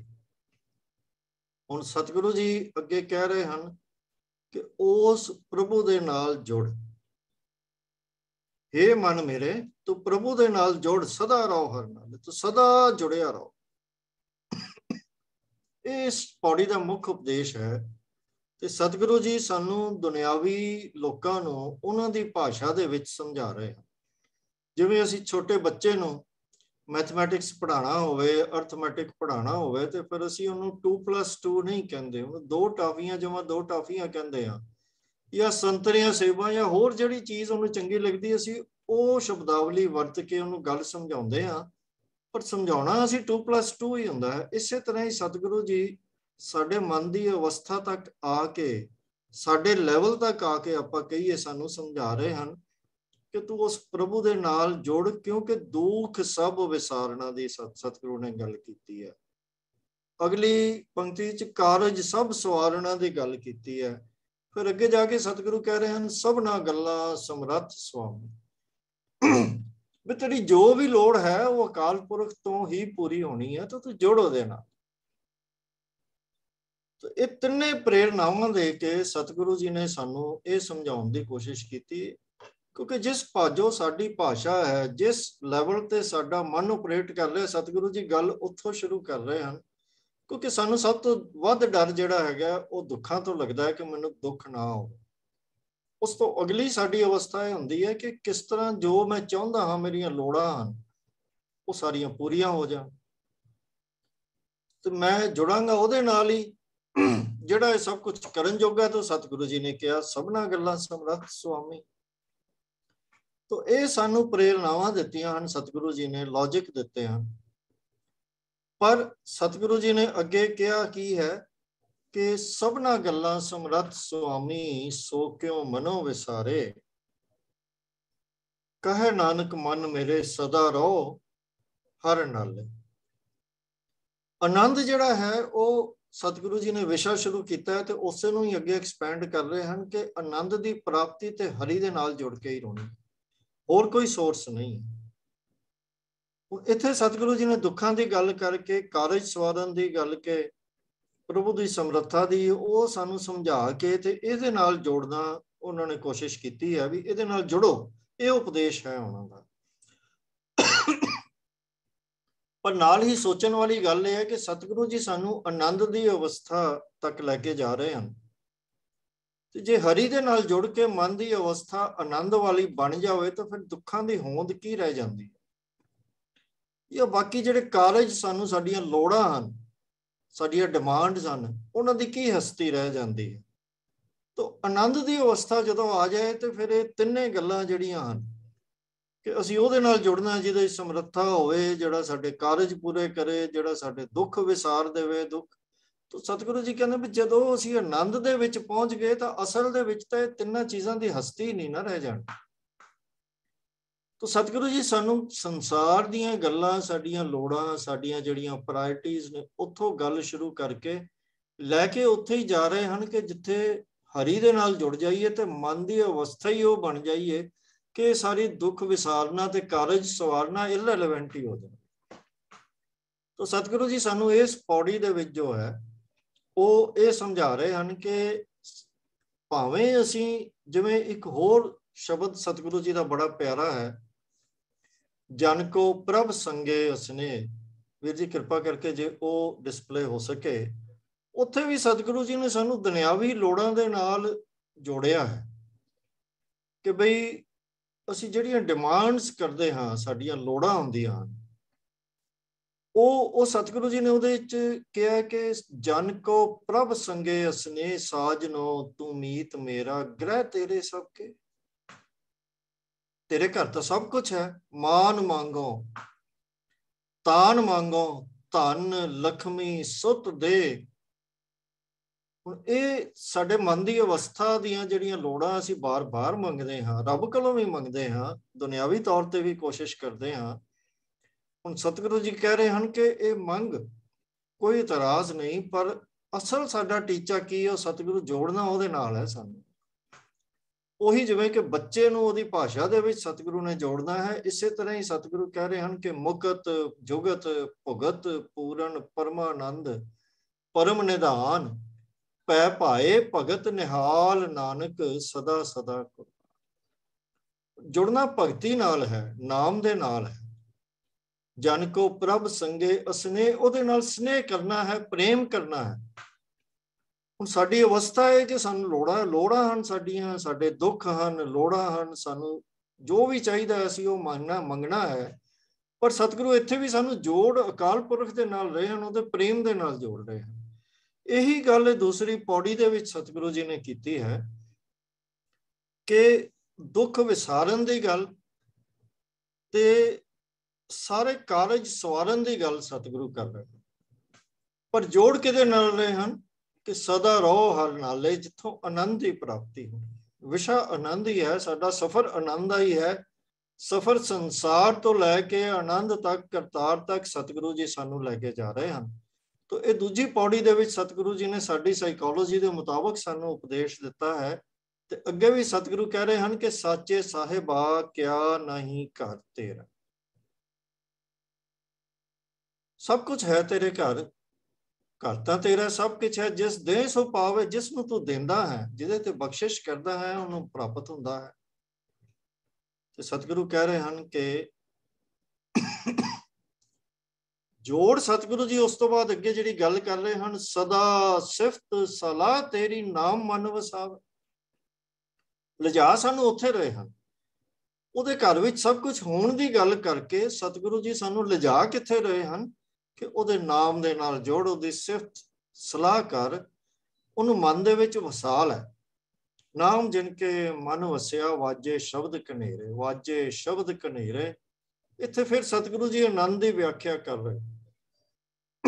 ਸ਼ਬਦਾਵਲੀ ਸਤਿਗੁਰੂ ਉਹ ਵਰਤ ਰਹੇ ਹਨ ਜਿਹੜੀ ਸ਼ਬਦਾਵਲੀ ਦੂਜੇ ਧਰਮਾਂ ਦੇ ਵਿੱਚ, ਖਾਸ ਕਰ ਯੋਗ ਮਤ ਦੇ ਵਿੱਚ ਅਨਹਦ ਸ਼ਬਦ ਦੀ ਜਾਂ ਅਨਹਦ ਵਾਜਿਆਂ ਦੀ ਗੱਲ ਕੀਤੀ ਜਾਂਦੀ ਹੈ। ਤਾਂ ਸਤਿਗੁਰੂ ਸਾਨੂੰ ਸਮਝਾ ਰਹੇ ਹਨ ਕਿ ਜੇ ਨਾਮ ਨੂੰ ਮਨ ਦੇ ਵਿੱਚ ਵਸਾਏਗਾ, ਤੁਸੀਂ ਕਿਸ ਤਰ੍ਹਾਂ ਵੀ ਆਨੰਦ ਦੀ ਡੈਫੀਨੇਸ਼ਨ ਕਰ ਲਓ, ਕਿਉਂਕਿ ਗੱਲ ਪ੍ਰਭੂ ਮਿਲਾਪ ਦੀ ਹੈ, ਆਨੰਦ ਦੀ ਹੈ। ਪ੍ਰਭੂ ਮਿਲਾਪ ਦੀਆਂ ਨਿਸ਼ਾਨੀਆਂ ਜੋ ਵੀ ਮੰਨੀਆਂ ਜਾਂਦੀਆਂ ਹਨ, ਸਾਰੀਆਂ ਹੀ ਸਤਿਗੁਰੂ ਕਹਿ ਰਹੇ ਹਨ ਕਿ ਉਹ ਇੱਥੇ ਪੂਰੀਆਂ ਹੋਈਆਂ। ਹੁਣ ਸਤਿਗੁਰੂ ਸਾਨੂੰ ਲਿਜਾ ਰਹੇ ਹਨ ਦੁਨਿਆਵੀ ਲੋੜਾਂ ਤੋਂ, ਕਿਆ ਨਹੀਂ ਘਰ ਤੇਰਾ, ਪਰ ਲਿਜਾ ਕਿੱਥੇ ਰਹੇ ਹਨ? ਆਨੰਦ ਦੀ ਅਵਸਥਾ ਤੱਕ, ਆਤਮਿਕ ਜਗਤ ਦੇ ਵਿੱਚ ਲੈ ਰਹੇ ਹਨ। ਇਹ ਭੌਤਿਕ ਜਗਤ ਤੋਂ ਚੁੱਕ ਕੇ ਆਤਮਿਕ ਜਗਤ ਦੇ ਵਿੱਚ ਸਤਿਗੁਰੂ ਲਿਜਾ ਰਹੇ ਹਨ, ਉਸ ਅਵਸਥਾ ਤੱਕ ਲੈ ਕੇ ਜਾ ਰਹੇ ਹਨ ਜਿਹਦੇ ਵਿੱਚ ਆਨੰਦ ਦੀ ਪ੍ਰਾਪਤੀ ਹੁੰਦੀ।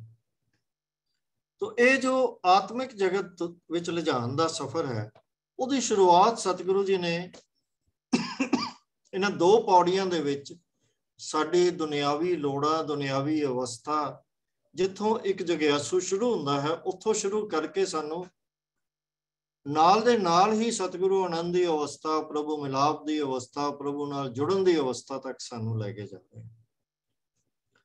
ਅੱਗੇ ਸਤਿਗੁਰੂ ਕਹਿ ਰਹੇ ਹਨ, ਸਾਚਾ ਨਾਮ ਮੇਰਾ ਆਧਾਰ। ਹੁਣ ਇੱਥੇ ਸਤਿਗੁਰੂ ਸਾਨੂੰ ਸਿੱਧੇ ਤੌਰ ਦੇ ਉੱਤੇ ਮਨ ਨੂੰ ਐਡਰੈਸ ਕਰ ਰਹੇ ਹਨ ਕਿ ਜੇ ਆਨੰਦ ਦੀ ਅਵਸਥਾ ਤੱਕ ਜਾਣਾ ਹੈ ਤਾਂ ਸਾਨੂੰ ਇਸ ਉੱਤੇ ਅਮਲ ਕਰਨਾ ਪਏਗਾ। ਆਧਾਰ ਜਿਹੜਾ ਹੈ ਮਨ ਦਾ, ਉਹ ਨਾਮ ਨੂੰ ਬਣਾਉਣਾ ਪਏਗਾ। ਅੱਗੇ ਸਤਿਗੁਰੂ ਕਹਿ ਰਹੇ ਹਨ ਫੇਰ ਸਾਡੀ ਸ਼ਬਦਾਵਲੀ ਦੇ ਵਿੱਚ, ਸਾਚ ਨਾਮ ਆਧਾਰ ਮੇਰਾ ਜਿਨ ਭੁੱਖਾਂ ਸਭ ਗਵਾਈ। ਪਹਿਲੇ ਕਹਿ ਰਹੇ ਹਨ ਕਿ ਉਹਦੇ ਘਰ ਵਿੱਚ ਸਭ ਕੁਝ ਹੈ, ਤੈਨੂੰ ਸਭ ਕੁਝ ਮਿਲੇਗਾ। ਤੇ ਹੁਣ ਸਤਿਗੁਰੂ ਕਿੱਥੇ ਲੈ ਆਏ ਹਨ ਸਾਨੂੰ? ਅਗਲੀ ਪੌੜੀ ਦੇ ਵਿੱਚ ਹੀ, ਭੁੱਖਾਂ ਸਭ ਗਵਾਈਆਂ, ਸਾਰੀਆਂ ਲੋੜਾਂ ਸਾਡੀਆਂ ਖਤਮ ਹੋ ਗਈਆਂ। ਕਿਉਂਕਿ ਜਦੋਂ ਨਾਮ ਆਧਾਰ ਬਣ ਗਿਆ, ਟੇਕ ਬਣ ਗਿਆ ਮਨ ਦੀ, ਤਾਂ ਭੁੱਖਾਂ ਸਭ ਗਵਾਈਆਂ। ਕਰ ਸ਼ਾਂਤ ਸੁਖ ਮਨ ਆਏ ਵਸਿਆ ਜਿਨ ਇੱਛਾ ਸਭ ਪੁਜਾਈਆਂ। ਉਹਨੇ ਦੋ ਪੰਕਤੀਆਂ ਦਾ ਅਸੀਂ ਥੋੜਾ ਜਿਹਾ ਇਹਨੂੰ ਡੂੰਘਾਈ ਨਾਲ ਵਿਚਾਰੀਏ ਤੇ ਸਤਿਗੁਰੂ ਜੀ ਸਾਨੂੰ ਲੋੜਾਂ ਤੋਂ ਚੁੱਕ ਕੇ ਕਿੱਥੇ ਲੈ ਜਾ ਰਹੇ ਹਨ।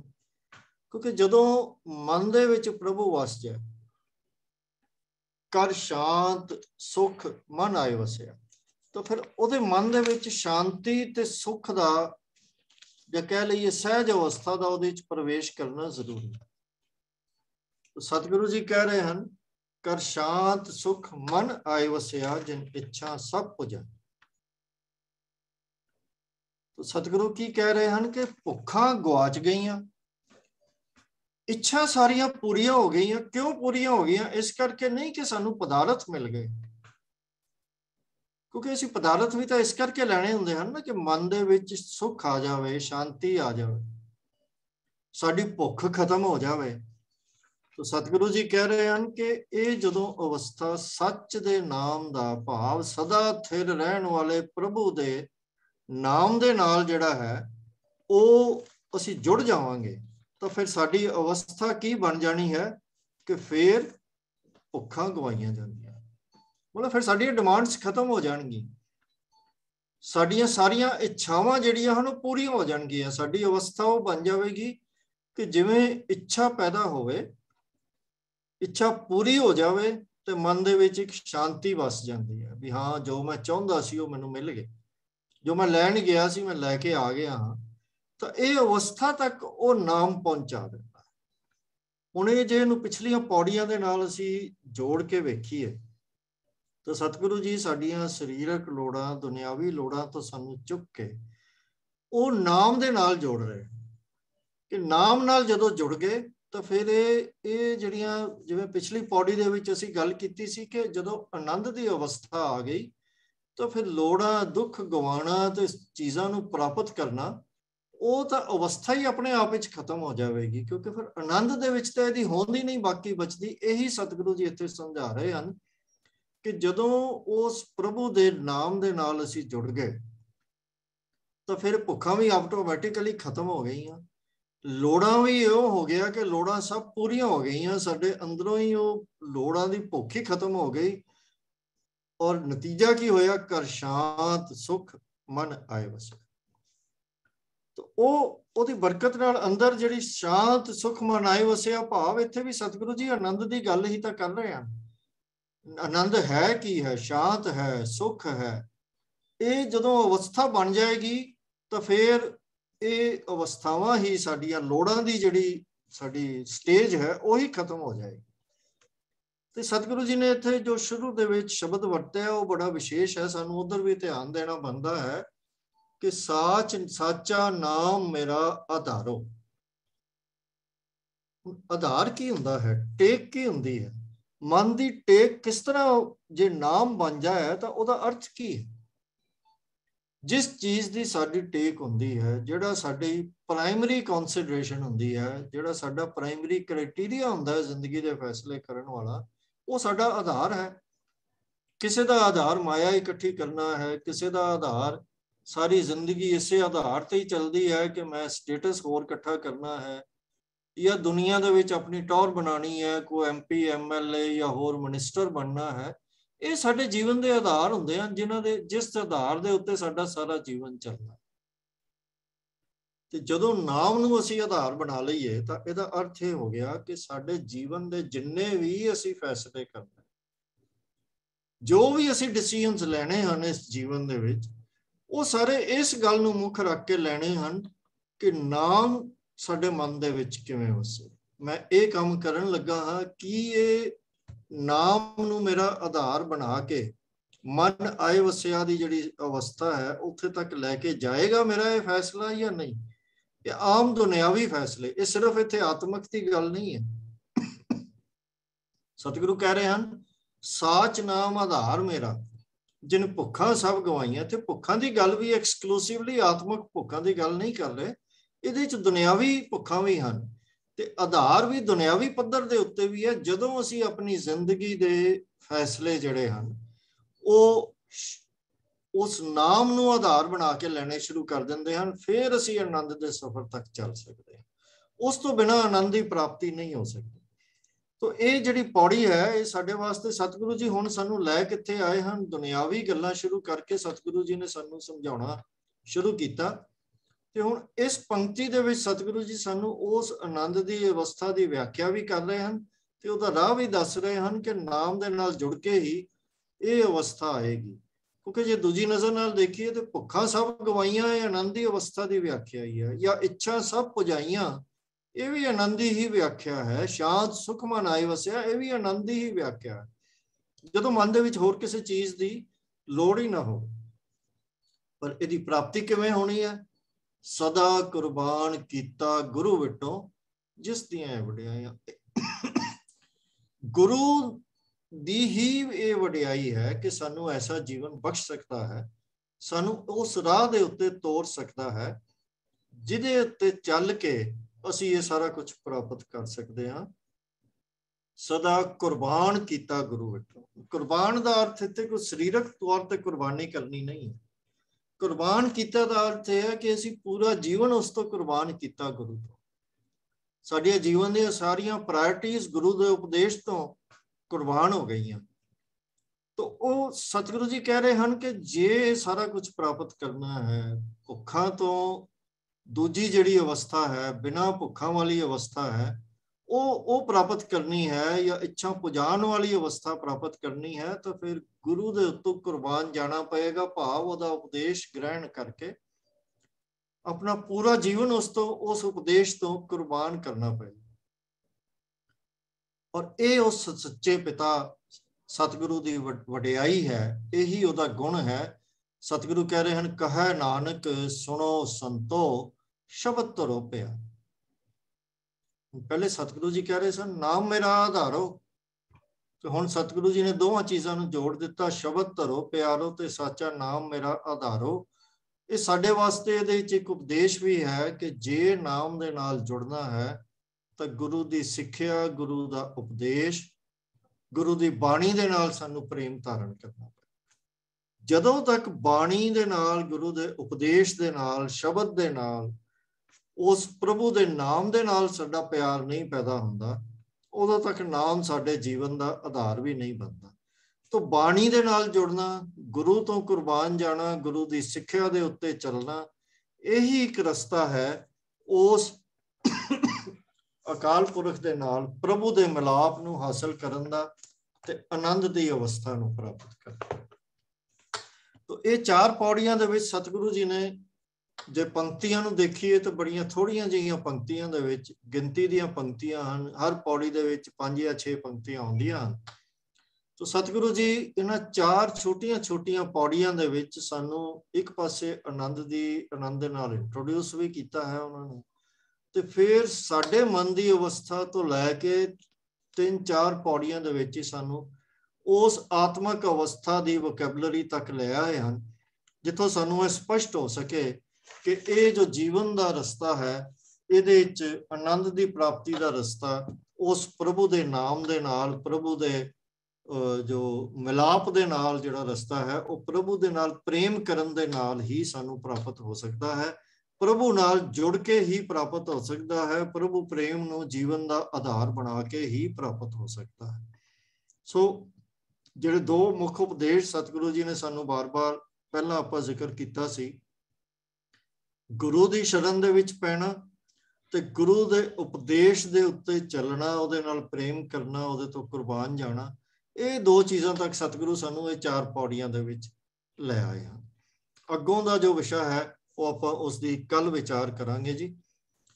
बहुत सारियां भुलां हो गई होणगियां, शब्द गलत वरते गए होणगे, आप जी ने क्षमा कर देना। वाहिगुरू जी का खालसा, वाहिगुरू जी की फतेह।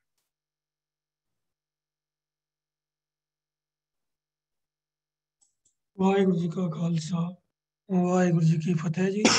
बहुत बहुत धन्यवाद प्रभ कीर्तन सिंह जी का। उन्होंने आनंद साहब बाणी दी जो डूंघाई जाके मुख सिक्ख्या है, जो अंतरीव भाव है, उसकी व्याख्या की है, ते नाल पहलियां चार पौड़ियां दे संक्षेप अर्थ भी कीते हैं। क्योंकि विषादु को दूजी बारी दोहराया जा रहा है, पहला एक एक पौड़ी करके विचार पूरी इस बाणी की हो चुकी है, तो इसलिए अखरी अर्थ वगैरह उन्हें डिटेल गल नहीं की गई। सो जे किसी को कोई चीज़ क्लीयर ना हुई होवे, कोई इसे अंतरी भाव के बारे कोई सवाल होवे, संगत चो जिस किसी ने भी कोई गल करनी होवे, अपना कोई कमेंट देना होवे, आप जी हैंड रेस करके अपनी गल साझी कर सकते हो जी। हाँ जी, सरदार हरदेव सिंह जी।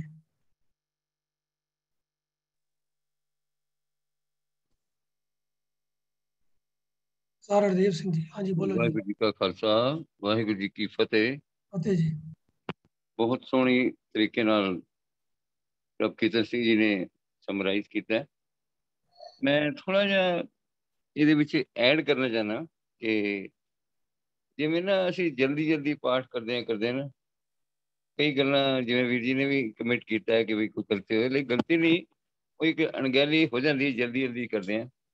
ਕਹੇ ਨਾਨਕ ਸੱਚੇ ਸਾਹਿਬ ਕਿਆ ਨਾਹੀ ਕਰਤੇ ਰਹਿ, ਤੇ ਇੱਕ ਇਸ ਤਰ੍ਹਾਂ ਤੇ ਇੱਕ ਆਧਾਰੋ ਦੀ ਜਗ੍ਹਾ ਤੇ ਆਧਾਰੋ ਦੀ ਹੋਣਾ ਚਾਹੀਦਾ। ਔਰ ਐਕਚੁਅਲੀ ਮੈਂ ਸਮਝਦਾ ਅਰਥਾਂ ਵਿੱਚ ਵੀ ਤਾਂ ਬਹੁਤਾ ਫਰਕ ਨਹੀਂ ਹੈ, ਲੇਕਿਨ ਪਿਆਰ ਦੇ ਇਸ ਵਰਡਸ ਨੂੰ ਸਟ੍ਰੈਸ ਕਰਨ ਵਾਸਤੇ ਜਾਂ ਨਾ ਹੀ ਕਰ ਤੇਰਾ, ਤੇ ਉਹ ਇਹ ਤਕਰੀਬਨ ਸਾਰੇ ਹੀ ਭਾਵੇਂ ਰਾਗੀ ਕੀਰਤਨ ਕਰਦੇ ਨੇ, ਜ਼ਿਆਦਾਤਰ ਇਸੇ ਪ੍ਰਵਾਹ ਨਹੀਂ ਕੀਤੀ ਜਾਂਦੀ। ਤੇ ਮੈਂ ਸਮਝਦਾ ਕਿ ਠੀਕ ਥੋੜਾ ਜਿਹਾ ਸਮਝਾ ਦਿੱਤਾ ਜਾਏ ਕਿ ਵੀ ਥੋੜਾ ਜਿਹਾ ਸਹਿਜੇ ਨਾਲ ਕੀਤਾ ਜਾਵੇ ਤਾਂ ਉਹਦਾ ਪਿਆਰ ਜਿਹੜਾ ਜ਼ਿਆਦਾ ਵਧੀਆ ਬਣੇ। धन्यवाद जी। नेक्स्ट हैंड रेज है जी गुलबर्ग बस्सी, अनम्यूट कर लो जी। हाँ जी जी, आप जी का बहुत बहुत धन्यवाद। Every time I join this discussion, I am always learning. आज दी विचार बहुत ही थोड़ी सी मैं आप मेरा एक सवाल है I would like to clarify. ਜਦੋਂ ਅਸੀਂ ਆਪਣੇ ਜੀਵਨ ਦਾ ਆਧਾਰ ਉਸ ਕਰਤੇ ਪੁਰਖ ਨੂੰ ਸਤਿਪੁਰਖ ਨੂੰ ਬਣਾਉਣੇ ਆ ਜਾਂ ਅਸੀਂ ਉਹਦੇ ਨਾਲ ਪਿਆਰ ਕਰਦੇ ਆ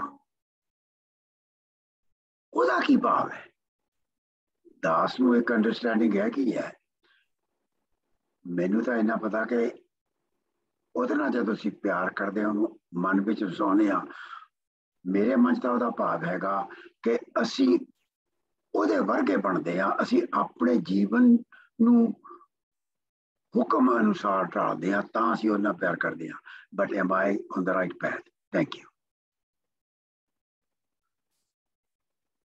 ਵੀਰ ਜੀ ਆਧਾਰ ਦਾ ਅਰਥ ਹੁੰਦਾ ਹੈ ਜਿਹਨੂੰ ਅਸੀਂ ਕਹੀਏ ਸਾਡੀ ਟੇਕ ਸਾਡਾ ਜਿਹਨੂੰ ਅਸੀਂ ਕਹੀਏ ਸਾਡਾ ਪ੍ਰਾਇਮਰੀ ਕੰਸਰਨ ਜਿਹੜਾ ਹੈਗਾ ਜ਼ਿੰਦਗੀ ਦੇ ਵਿੱਚ ਉਹਨੂੰ ਅਸੀਂ ਆਧਾਰ ਕਹਿ ਸਕਦੇ ਹਾਂ ਜਿਹਨੂੰ ਕਸੌਟੀ ਬਣਾ ਕੇ ਅਸੀਂ ਜ਼ਿੰਦਗੀ ਦੇ ਸਾਰੇ ਫੈਸਲੇ ਕਰਨੇ ਨੇ ਉਹ ਸਾਡਾ ਆਧਾਰ ਹੋ ਗਿਆ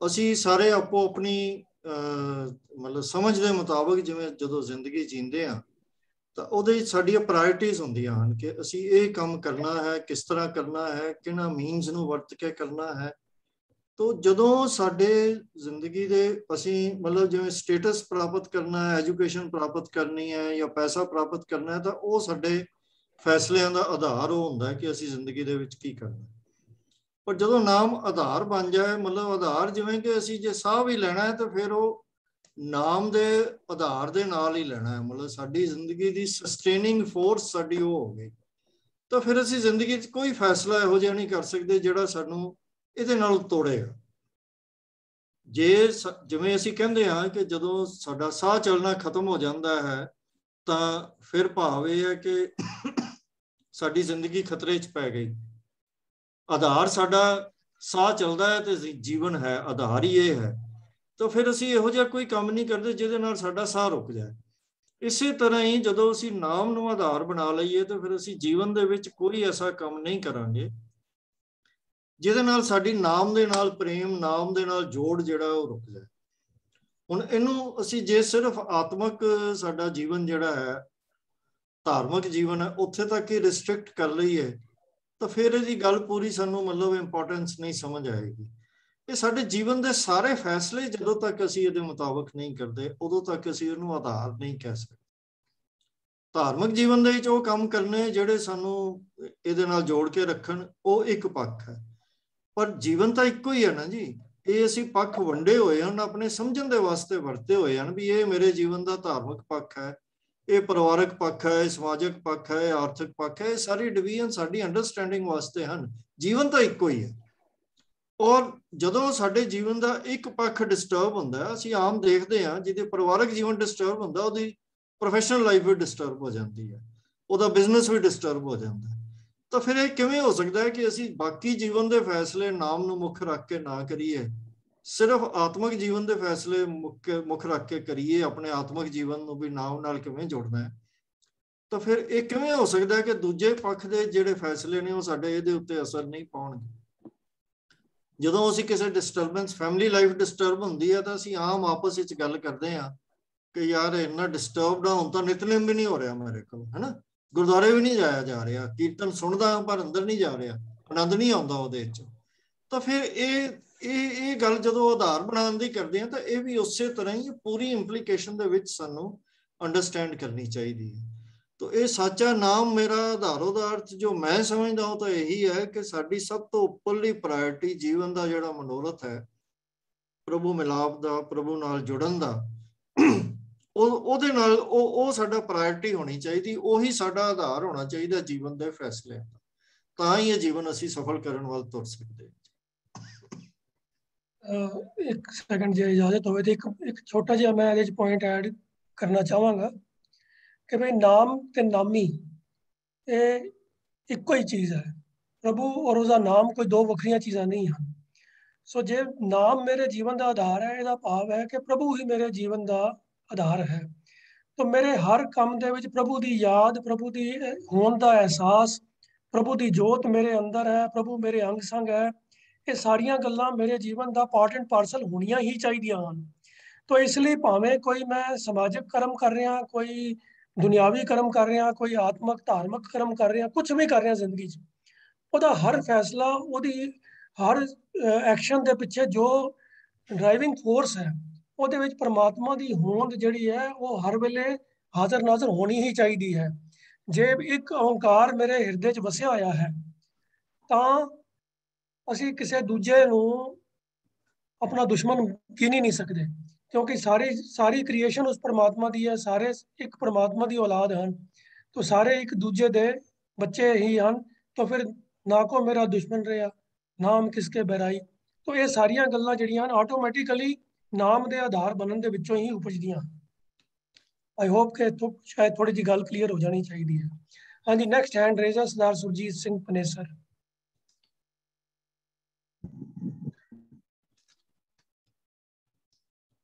प्लीज अनम्यूट करो। हाँ जी,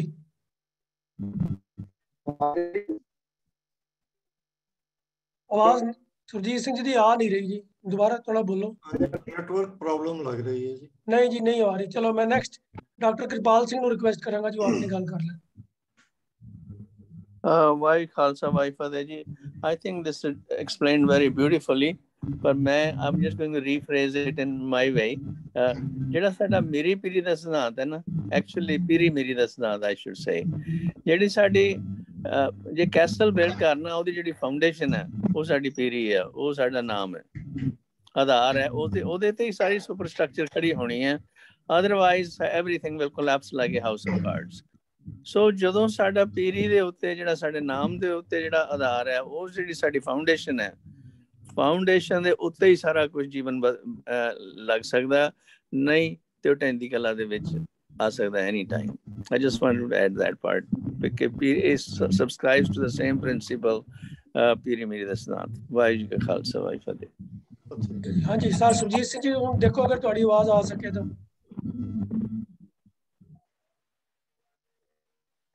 नहीं आ रही। सो संगत चों जे होर किसी का कोई सवाल होवे या कोई कमेंट होवे। हाँ जी, हरजीत सिंह जी करो जी अपनी गल। वाहिगुरू जी का खालसा वाहिगुरू जी की फतेह। मैं पूरी तो नहीं सुन सकिया क्योंकि मैं पहले ही बेनती की सी, मैं घर नहीं होएगा, पर जिन्ना कि मैं सुनिया नाम का आधार जी गलबात है, ये सब तो जरूरी चीज़ है जीवन दे विच। गुरु पातशाह जी ने, सतगुरु जी ने, जे असीं गुरु काल तो ही देखते हैं तो साडी हर तरह की जिहड़ी घाट घड़ी गई है नाम के उत्ते आधारित घड़ी गई है। जे किरत करन दी गल कीती है तो उहदे च नाम की गल कीती गई है। गुरु पातशाह जी ने जे आप किरत कीती है, मोदी खाने की कीती है, लालो कोल गए है, उत्थे नाम की गल कीती है। भी किरत काफ़ी नहीं है, किरत विच नाम का होना जरूरी है। फिर जदों अकाल तख्त साहब की सिरजना हुई, जदों हुणे मीरी पीरी की गल कीती है वीर जी कृपाल सिंह जी ने, ਇਹਦੇ 'ਚ ਇੱਕ ਬੜਾ ਡੂੰਘਾ ਫਲਸਫਾ ਹੈ ਜੇ ਅਸੀਂ ਇਹਨੂੰ ਦੇਖਦੇ ਹਾਂ। ਦਰਬਾਰ ਸਾਹਿਬ ਦੇ ਸਾਹਮਣੇ ਨਵਾਂ ਗੁਰਦੁਆਰਾ ਬਣਾਉਣ ਦੀ ਲੋੜ ਕੀ ਸੀ ਜੇ ਗੁਰਦੁਆਰਾ ਹੀ ਹੁੰਦਾ। ਅਸਲ 'ਚ ਗੁਰਦੁਆਰਾ ਬਣਾਇਆ ਨਹੀਂ ਸੀ, ਇਹ ਤਖਤ ਬਣਾਇਆ ਸੀ। ਪਰ ਤਖਤ ਇਸ ਢੰਗ ਨਾਲ ਬਣਾਇਆ ਗਿਆ ਵੀ ਜਿੱਥੇ ਅੱਜ ਥੜਾ ਸਾਹਿਬ ਹੈ, ਜਿੱਥੇ ਦਾ ਬਣਿਆ ਹੋਇਆ, ਇੱਥੇ ਜਦੋਂ ਵੀ ਕੋਈ ਬੈਠਦਾ ਤਾਂ ਉਹਨੂੰ ਦਰਬਾਰ ਸਾਹਿਬ ਦੇ ਅੰਦਰ ਪ੍ਰਕਾਸ਼ ਗੁਰੂ ਗ੍ਰੰਥ ਸਾਹਿਬ ਜੀ ਦਾ ਜਿਹੜਾ ਹਮੇਸ਼ਾ ਸਾਹਮਣੇ ਨਜ਼ਰ ਆਉਂਦਾ। ਦੂਜੇ ਪਾਸੇ ਜਦੋਂ ਦਰਬਾਰ ਸਾਹਿਬ ਦੀ ਤਾਬਿਆਂ ਤੇ ਬੈਠਦੇ ਆ, ਉੱਥੇ ਇਹ ਥੜਾ ਨਜ਼ਰ ਨਹੀਂ ਆਉਂਦਾ। ਉਹਦਾ ਕਾਰਨ ਕੀ ਹੈ ਵੀ ਜਦੋਂ ਮਨੁੱਖ ਰਾਜ ਭਾਗ ਤੇ ਵੀ ਬੈਠਾ ਹੋਵੇ, ਉਹਨੂੰ ਗੁਰੂ ਦੀ ਨਾਮ ਦੇ ਨਾਲ ਹਮੇਸ਼ਾ ਜੁੜਿਆ ਰਹਿਣਾ ਚਾਹੀਦਾ, ਤਾਂ ਹੀ ਉਹਦਾ ਰਾਜ ਭਾਗ ਸਫਲ ਹੈ। ਇਹ ਆਧਾਰ ਹੈ, ਉਹਦੇ ਨਾਮ ਹੀ ਉਹਦੀ ਜ਼ਿੰਦਗੀ ਦਾ ਆਧਾਰ ਹੈ। ਤੇ ਜਦੋਂ ਨਾਮੀ ਹੋਵੇ, ਨਾਮ ਵਿੱਚ ਜੁੜਿਆ, ਫਿਰ ਉਹਨੂੰ ਕਿਸੇ ਚੀਜ਼ਾਂ ਦਾ ਖਿਆਲ ਨਹੀਂ ਆਉਣਾ ਚਾਹੀਦਾ ਵੀ ਮੇਰਾ ਰਾਜ ਭਾਗ ਹੈ, ਮੇਰੀਆਂ ਚੀਜ਼ਾਂ ਨੇ। ਇਹ ਚੀਜ਼ਾਂ ਦੀ ਗੱਲ ਗੁਰੂ ਪਾਤਸ਼ਾਹ ਨੇ ਸਾਨੂੰ ਨਿਰਲੇਪਤਾ ਵੀ ਨਾਲ ਦੱਸੀ ਹੈ, ਵੀ ਸੰਸਾਰ ਤੋਂ ਨਿਰਲੇਪ ਕਿਵੇਂ ਰਹਿਣਾ। ਤੋ ਨਾਮ ਦਾ ਆਧਾਰ ਦਾ ਜਿਹੜਾ ਮੁੱਖ ਮੰਤਵ, ਮੁੱਖ ਮੁੱਦਾ ਜਿਹੜਾ ਹੈ, ਉਹ ਜੀਵਨ ਦੇ ਹਰ ਖੇਤਰ ਵਿੱਚ ਹੈ। ਸਾਡੀ ਕਰਨੀ ਵਿੱਚ, ਸਾਡੇ ਬੋਲਾਂ ਵਿੱਚ, ਸਾਡੀ ਦੱਖਣੀ ਵਿੱਚ ਇਹ ਨਾਮ ਆਧਾਰ ਇਹੋ ਹੀ ਹੈ। ਇਹਦਾ ਅਸੀਂ ਇਹ ਨਹੀਂ ਸੋਚ ਸਕਦੇ ਵੀ ਅੱਜ ਇਸ ਵੇਲੇ ਅਸੀਂ ਨਾਮ ਜਪ ਲਿਆ ਬਸ ਠੀਕ ਹੈ, ਨਿਤਨੇਮ ਕਰ ਲਿਆ ਬਹੁਤ ਹੈ, ਦੈਟਸ ਆਲ। ਨਹੀਂ, ਜੀਵਨ ਦੇ ਹਰ ਖੇਤਰ ਵਿੱਚ ਨਾਮ ਜਿਹੜਾ ਹੈ ਉਹਦੇ ਮੁਤਾਬਕ ਹੀ ਸਾਡੀ ਜ਼ਿੰਦਗੀ ਜਿਹੜੀ ਅੱਗੇ ਨੂੰ ਚੱਲਣੀ ਚਾਹੀਦੀ ਹੈ। ਤੇ ਗੁਰੂ ਪਾਤਸ਼ਾਹ ਅੱਗੇ ਮੰਗ ਵੀ ਇਹੋ ਕਰਨੀ ਚਾਹੀਦੀ ਹੈ, ਮਹਾਰਾਜ ਜੀ ਇਹ ਨਾਮ ਦੀ ਨਾਲ ਨਾਮ ਅਨੁਸਾਰੀ ਹੋ ਕੇ ਅਸੀਂ ਆਪਣੀ ਜ਼ਿੰਦਗੀ ਨੂੰ ਜੀਏ, ਕਿਉਂਕਿ ਨਾਮ ਤੇ ਨਾਮੀ ਵਿੱਚ ਫਰਕ ਨਹੀਂ ਹੈ।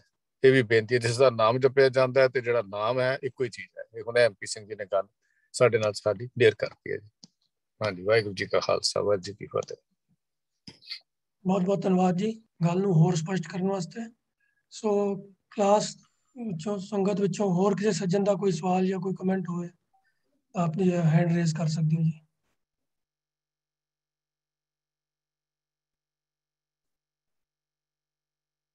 तो नहीं तो फिर हरजीत सिंह जी नूं रिक्वेस्ट है जी भी अगला प्रोग्राम संगत के सामने रख दें, फिर क्लास की समाप्ति कर दी ਜੀ। ਕੱਲ ਦੀ ਕਲਾਸ ਵਿੱਚ ਵੀ ਆਨੰਦ ਸਾਹਿਬ ਜੀ ਦੀ ਬਾਣੀ ਦਾ ਇਹ ਸਾਰ ਜੋ ਸਮਰੀ ਹੈ ਇਸ ਤਰ੍ਹਾਂ ਚਾਲੂ ਰਹੇਗਾ।